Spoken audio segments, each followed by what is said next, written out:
Before you sit down, ladies and gentlemen, I want to remind you why we think music is very important. Our ancestors saw it, we see it, our posterity, the next generation will see it. Music is very important. It was used during the days of slavery, used during the days of fighting against colonialism, used in the days of fighting apartheid. We use it during the days of fighting dictatorships, because music is sound. Sound is vibration. Vibration is a vibe. Vibrations make things happen. It was a vibration that made you conceived. It's a vibration that moves everything, so we must maintain that vibration. Allow me to start with a vibration of hope to everybody around here. Selector David, talk to me now, man. Can't talk to me. All right. So this is to empower you and to give you all hope, ladies and gentlemen. Our power. Please take your seats, ladies and gentlemen. Why do we sing? We sing because we believe in vibrations. We believe in hope. Marcus Garvey told us, and we learned, that a civilization is not complete without its art. Because art is the highest form of expression of human intelligence. Now you artists, remember that. You have the power, you are powerful. I salute you. Ladies and gentlemen, I want to address the young people today.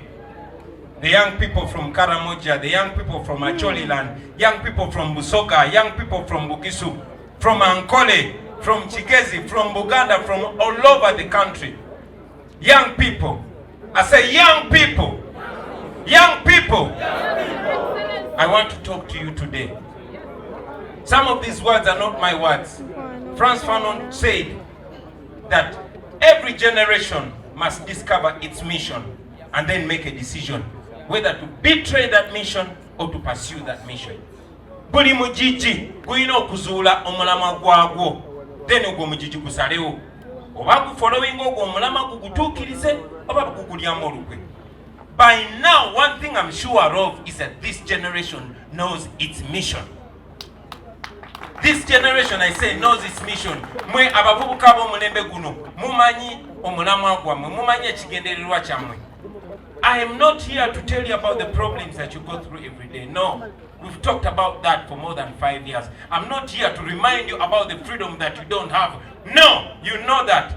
The young people from Karamoja, the richest place in Uganda and probably in Africa. You know that Karamoja is rich, but you are poor. I'm not going to teach you that. I don't live in Karamoja. I'm not going to show you the misery of the hospitals and the schools there. You know it. The young people from Acholi land, you know how much of your land is being stolen and given to foreigners. You know I'm not going to remind you of that. Okay?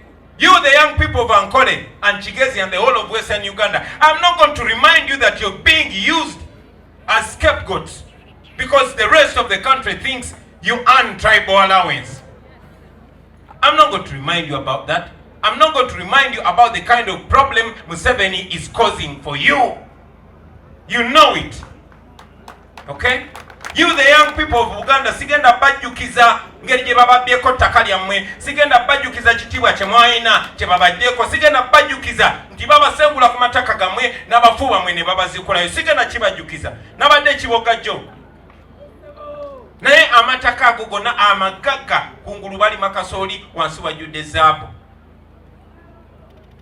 Ng'omukadde amanyi nze kannime kasooli wange nkome ettaka ly'abaana bange. Naye kakati bwe bazuula zaabu, bwe bazuula gold, bwe babagoba ebirombe byonna either bya Museveni oba bya Sodo oba bya mwana we oba bya mukazi we. Sigenda bajukiza ebyo, sigenda byogerako olunaku lwa leero, mubimanyi. Era sigenda bagamba nti twetaaga okwenunula kubanga mukimanyi. Mumanyi abaana bameka abali emidda nga tebalina musango. Naye ng'ate ababbi bali ku street batambula. Mumanyi ababbi. Banyugunya abatuufu tubamanyi. Mwe bageto youth mukimanyi bulungi nnyo. Sigenda kwogera ku Shuki alimida ssaawa zino. Sigenda kwogera ku Umar Magala alimida ssaawa zino. Sigenda kwogera ku baana bonna abawambiddwa olunaku lwa leero kubanga mbamanyi. Ne tulina kukola ki okusomoka awo. That is the question. We have a mission, but we just have to decide to either pursue that mission or betray that mission. So nakulwalero nganjogera n'abavubuka, now that I've gotten yet another opportunity of talking to you, I will say this. First of all, I will remind you that we had intended to host this engagement outside Buganda, outside Kampala. But you know that the last time our teams tried to go up country, Nyanzi Jatambuza. So we all know the challenge that we have as a generation, ladies and gentlemen. We have a challenge to change our country. We have a challenge because many of you are young, but 5 years from now, many of you are not going to be young people. I was a youth yesterday. I'm not a youth anymore. And before long, we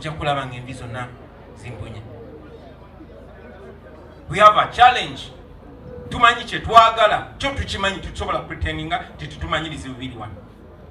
Although many of us are paid to pretend that everything is okay, it is not okay. We have a challenge. The biggest challenge of this generation is to put Uganda back on the right track.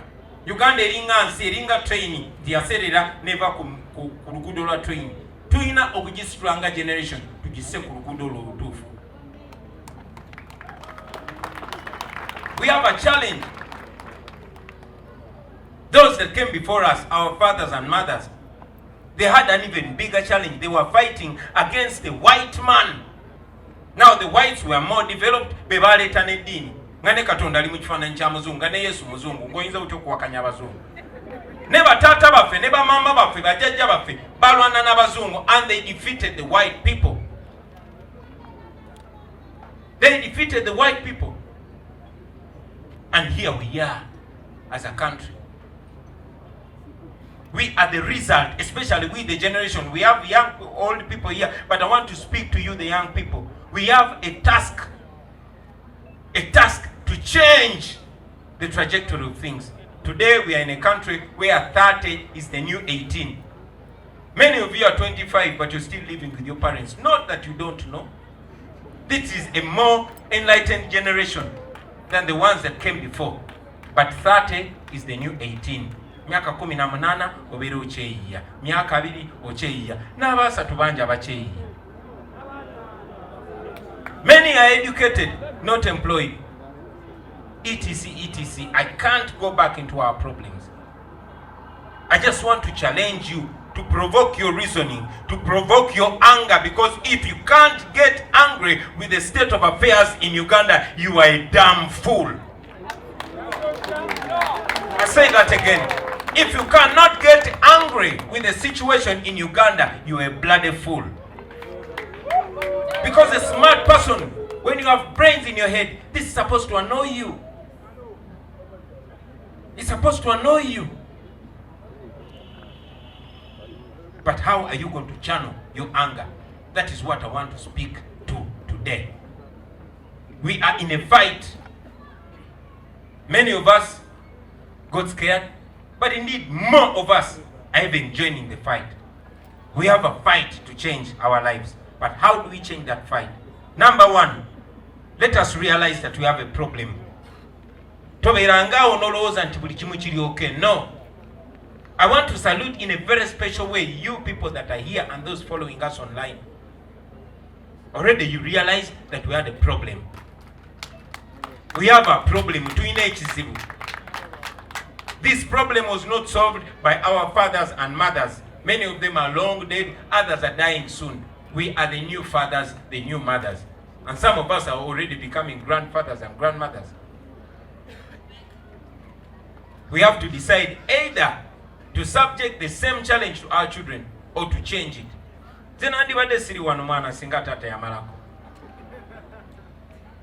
We cannot blame our fathers and mothers, because once upon a time, a young man speaking like me, called Museveni back in the 80s, came and convinced them. Yes, he was not as cute as I look, but he convinced them, and they followed him, and he betrayed them. That's why today I want to speak to you individually and to ask you not to consider this as a Kyagulanyi thing. No. Don't consider this as a Nyanzi, as a Senyonyi, as a Rubongoya thing.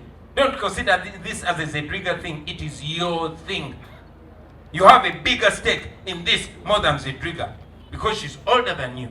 In fact, most of you have a bigger stake in this more than me. Okay? You are in this country much longer than me. But I'll speak to that later. What must we do? First and foremost, let us realize the task ahead of us. Fold our sleeves and our trousers and get to work and do what we must do. I say it every day. Buli wozo kuka oba buli wogenda okwebaka lowooza kiki kyenkoze olwaleero ekinafuyiza dictator. Oba tolina kyokoze ekinafuya dictator olunaku lukusaze. Let me say this in English. Every time you're going to bed, I want you to do an audit of your day and ask yourself, what have I done today that forwards our struggle? What have I done today that weakens Museveni and his government of thieves? If you've not done anything to weaken Museveni, then your day is a loss. Plan for tomorrow. Get up so early in the morning and go cause enough damage to this dictatorship. Our fathers had to damage colonialism to defeat it. They had to damage slavery to defeat it. You must damage dictatorship until you defeat it. So think. Each one of you has a duty to think.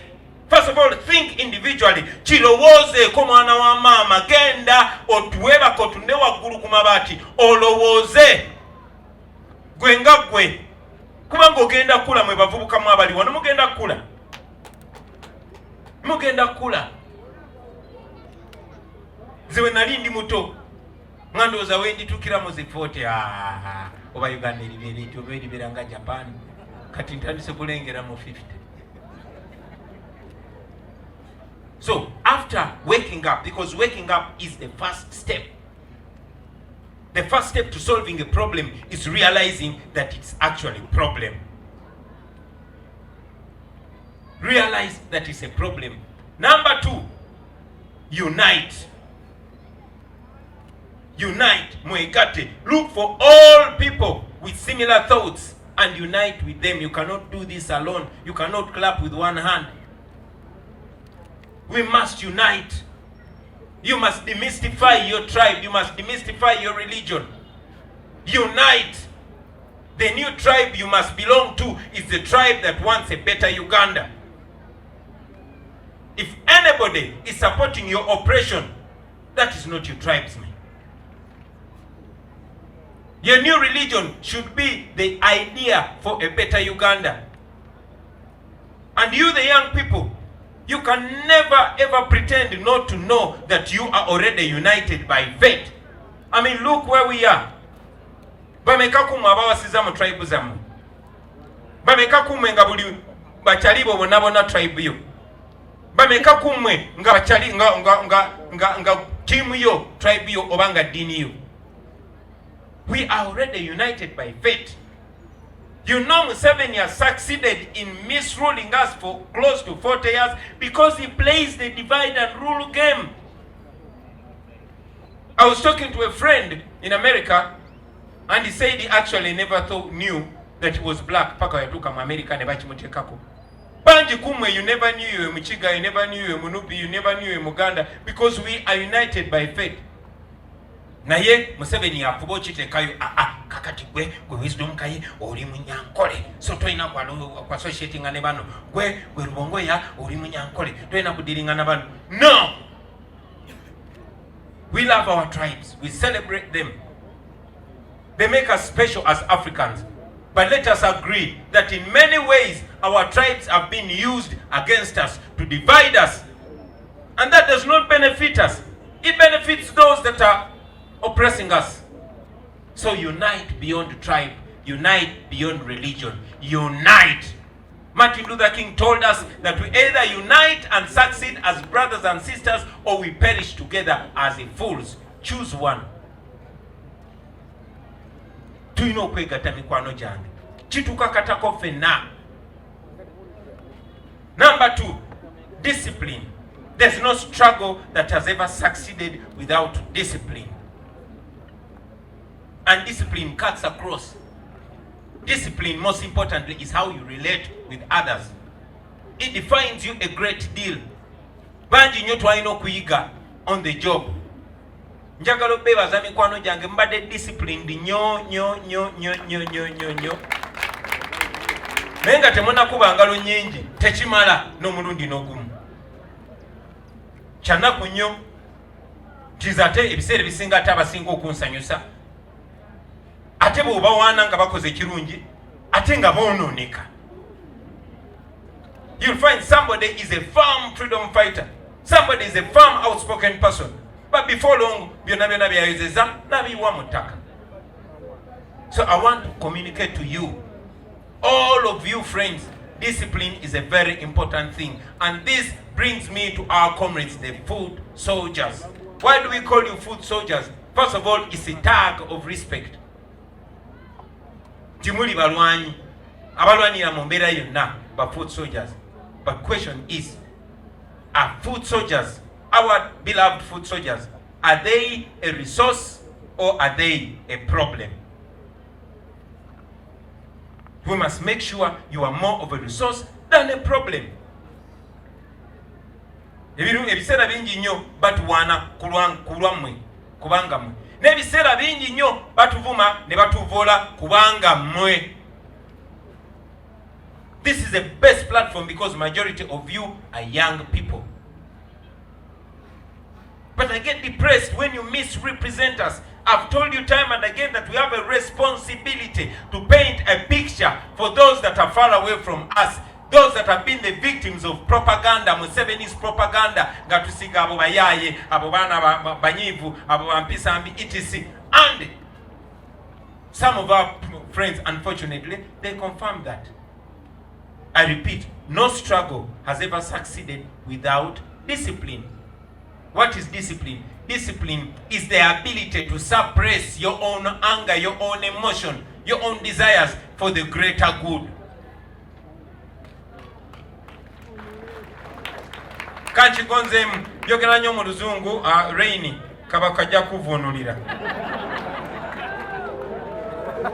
Discipline kitegeeza gwe ebirowoozo byo oba obusungu bwo n'obituulira ku lw'obulungi bwa bonna. Nyinza okuba nga nyiize nga njagala kugwa moshi mu bulago nga kyekijja okunzikakanya n'ekigenda kuba kifaananyi ky'abalala. Mbalaba ebiseera bingi nnyo bannaffe, and I encourage speaking out. Naye muli bakulembeze, mwe abali wano muli bakulembeze, you are leaders. You don't need titles to lead. Kubanga buli omu ku mmwe alina abantu bangi abamugoberera.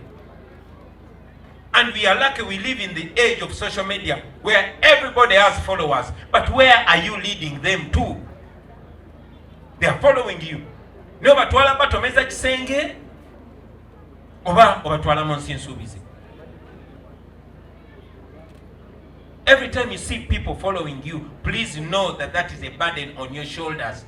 Buli wolaba abantu nga bakugoberera manya nti olina obuvunaanyizibwa okubalaga ekituufu. Kubanga bw'otabalaga ekituufu gye bakoma okuwaana gye bagenda okukoma okuzaalabwa. So mbasaba baganda bange mwejjukize nti if we don't have discipline, we'll take 2 steps forward and 3 steps behind. Is that what we want? Ensonga endala gye njagala okwogerako bassebo ne bannyabo olunaku lwa leero kwe kubasaba okwewala mu buli ngeri yonna, okwewala okwawulayawula. Ekyo nkyogedde emirundi mingi because it's important. It's important. Okay? I've said this and I say it again, that your real tribesmate or your real religion mate is a person that stands by the values that you believe in. Tuwane waffe Buganda tukiriza nnyo mbuntu bulamu. Era Museveni ayagala nnyo ogamba kubanga Bobi Wine Muganda then NUP Abaganda. Naye gwe olabye Abaganda bameka Museveni bakozesa. okunafuya ate ekigendererwa kyabwe kyennyini. So mutwale obudde mulowooze basebo ne banyaba. I want to suggest a few things. But before that, I want to send a communication to the young people, not the ones that are here today, not the ones in office, but the young people who are wearing uniform in the military and in the police. You are young people, you are our brothers and sisters. You are our brothers and sisters in law. We marry your sisters, you marry our sisters and brothers. We drink from the same joints. We dance from the same nightclubs. You are human beings like us. You are not machines. You're not robots. You deserve better. I have said it to you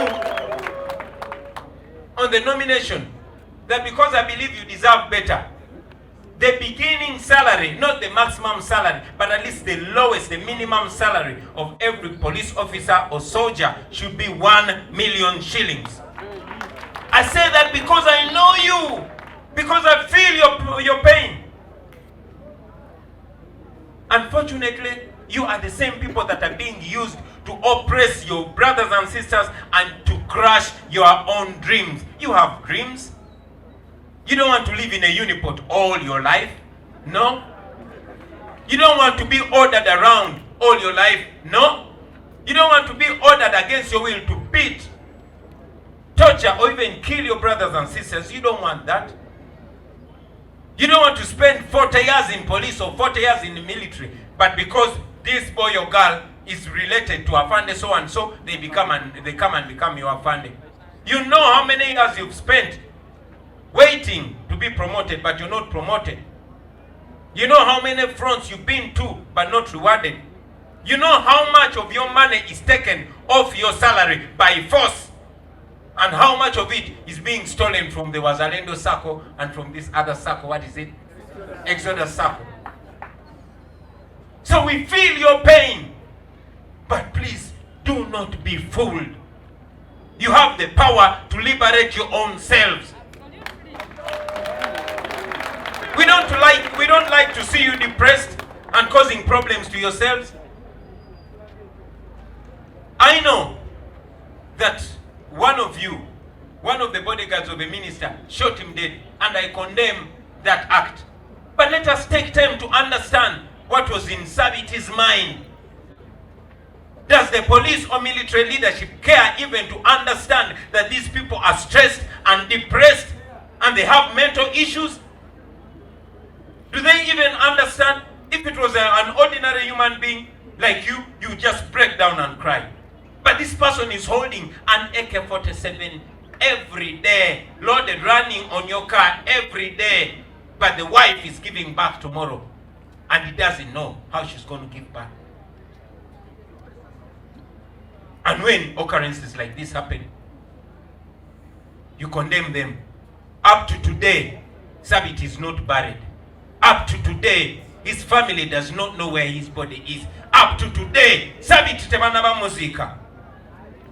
I'm not going to just be here and condemn it. I condemn the act. I disagree with it. But again, we must learn from that and know that that can happen more and more and more time. I mean, look at the shootings that have happened in the last 2 weeks. Mulabi abakuba masasi bameka. Onakulwa jo omusirikali yabuse ne yesuula mu River Nile nafa. Mulikola mukyanga bechanze abanyigirizibwa bonna be omuntu wa famire omusalo gw'omwezi tegumulisa kumala wiiki kyobola bangamba tutudde ku egenda kubaluka batudde. So that is what I mean. Most of these people are young people. We all have a role to play. Whether you are a teacher or you are a soldier or you are a farmer. So I want to communicate to you, brothers and sisters in uniform, that we are not fighting against you. We are fighting for you. We are also young like you, and we are many. We would pick guns, but we don't, because we know violence only begets violence. But the people that are using you will run away Museveni has a jet wait okuba tetunaba kwekyanga kimala. Ne Museveni bw'anaalaba nga giwunye ajja kutambulamu mwe mugenda kusigalawa. So I want to call upon all of you, my brothers and sisters in uniform, to stand with the people of Uganda. It is not a crime to disobey illegal law, illegal orders. It's not a crime. Secretary General waffe abadde asaba n'asaba Katonda asindike akacyankalano mu kambi y'omulabe bekube. Olowooza esaala eyo Katonda teyagiddamu nga Katonda bagisaba. SG tolaba bigenda mu maaso.